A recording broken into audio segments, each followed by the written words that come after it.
It's time for another round of PatGPT. PatGPT is brought to you by FOMO Sapiens, the podcast for entrepreneurial thinkers. It's the show where I, Patrick J. McGinnis, share some of my own entrepreneurial thinking in the form of inspiration, practical ideas, and knowledge that you can use at work and in your daily life. Today's topic is, should you start a podcast? All right, PatGPT, start generating. Now, why would I bring this up? Because let me tell you something. I don't need more competition. But if you really want to do a podcast, of course, I'd be very happy to have you as my competitor. More like, collaborator. We'd find ways to work together. But people ask me all the time. They come to me and say, I'm thinking about starting a podcast, Patrick. What should I know? And it is a creative endeavor. Theme of this season, power of creativity.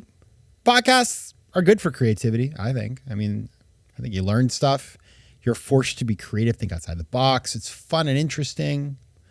You learn how to make a podcast, which is, it's kind of artsy-fartsy in a little bit of way. You got to, write a theme and edit and all kinds of stuff and scripting and coming up with the why and the how and all that sort of stuff. It's creative. So that's nice.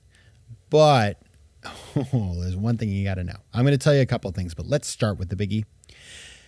The average podcast, now these numbers I heard from somebody recently. I don't know if this is true anymore. I have not sourced this, but at some point or another, the average podcast lasted for like 7 episodes.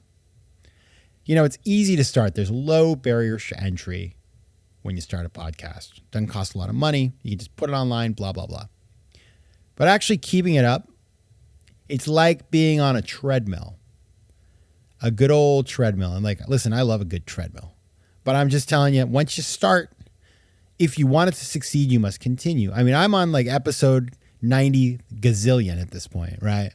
You want to create a media habit. You want people to expect you and tune into you every week. And so if you do a podcast and do 3 episodes, and then wait a year and put out 3 more, that is not going to be very successful. If you're trying to actually grow the thing and potentially, monetize and stuff like that. If you're just doing it for, laughs, then, whatever. I'm not here to tell you not to do that. But if you're trying to make it something successful, then you are on a treadmill and you are walking on that treadmill. And I've always found that my big fear about starting a podcast was I didn't want it to feel like,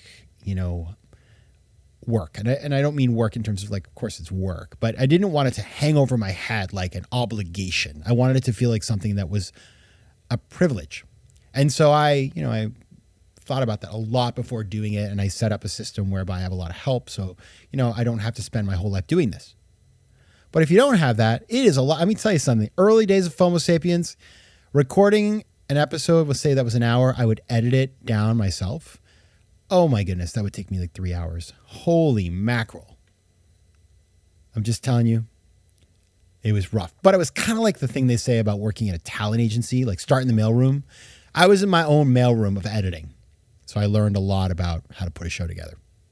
But that's the thing. The treadmill is a big thing. Got to think about that before you get started. Now, I've got some other stuff for you too, and I'm going to tell you all about it right after the break. FOMO. All right. Should you start a podcast? It's a question for the ages. It's a very 2020s kind of question because everybody has a podcast now. But there's a couple different things to think about. I talked about the treadmill, just knowing you're getting onto a treadmill and being prepared to commit. It's really important. Here's the stuff I would think about if you're going to do a podcast. Number 1, what is the theme of the podcast? What's it about? Why do you want to do this thing? What do you want to talk about? Now, that sounds simple, right? But it's actually not that simple because you want to have a theme that's specific enough and relevant enough to you that you are an authority on that thing. You could come across as a knowledgeable person. You don't just spout out about silliness unless you're doing a comedian show or something, but then you want to be a comedian. But if people are going to listen to your show, they have to feel that you as the host have chosen something in which you have some sort of knowledge and authority, right?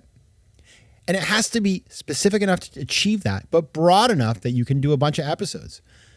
That's one of the challenges is how do you keep the show going over and over and over again if it's successful, if the thing is too darn specific or narrow. And I see this with a lot of podcasters. And I've done it myself. Like you start out one place and then you kind of broaden your focus over time. Totally cool. But that's really important. I mean, FOMO Sapiens, right? Like it's a show for entrepreneurial thinkers. So that can be anything that you guys care about that's relevant to you as entrepreneurial thinkers. It can be business stuff. It can be productivity. It can be mental wellness, mental fitness, bunch of different ways we can go. I have found when I stray from those areas, like people don't like it as much. I've tried to do politics.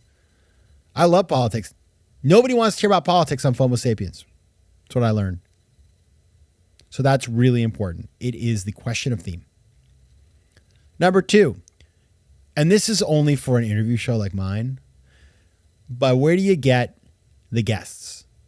In the beginning of FOMO Sapiens, I just would reach out to people I knew. And I know some pretty interesting people, so I got some cool guests.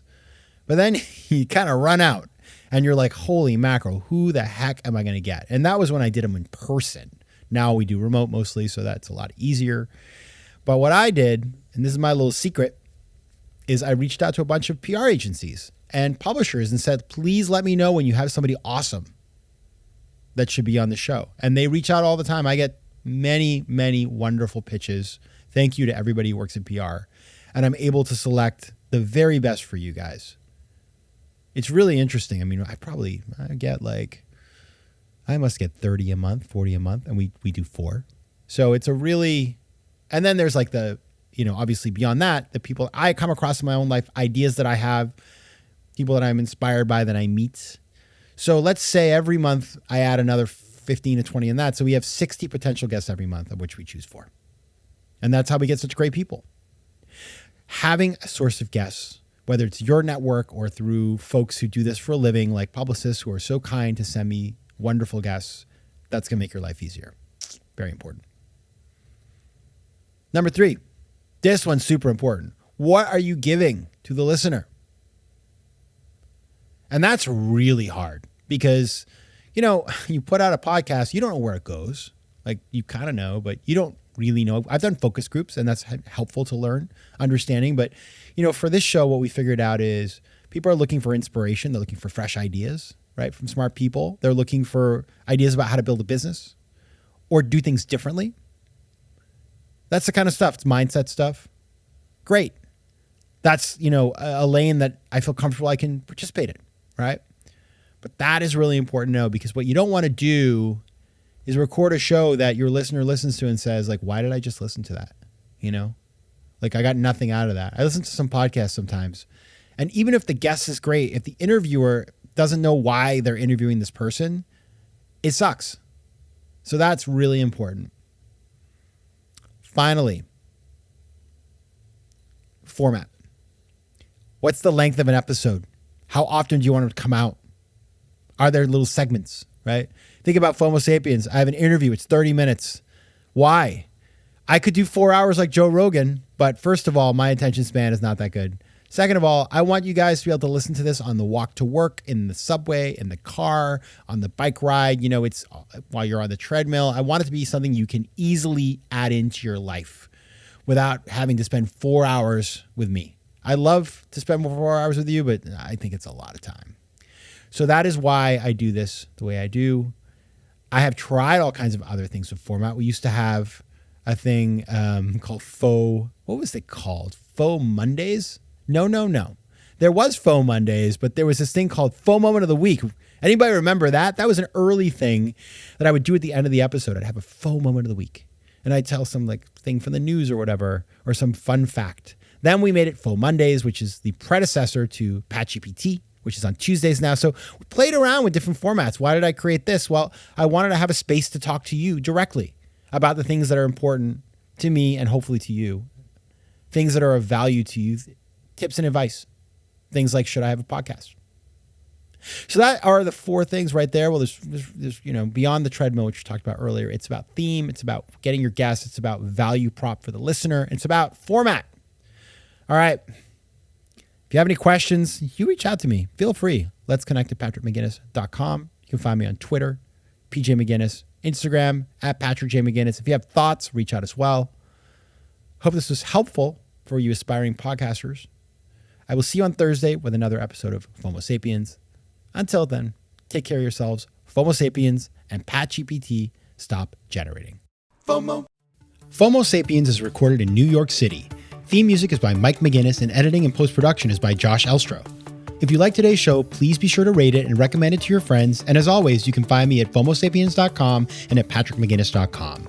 To advertise on FOMO Sapiens, reach out to contact@FOMOSapiens.com.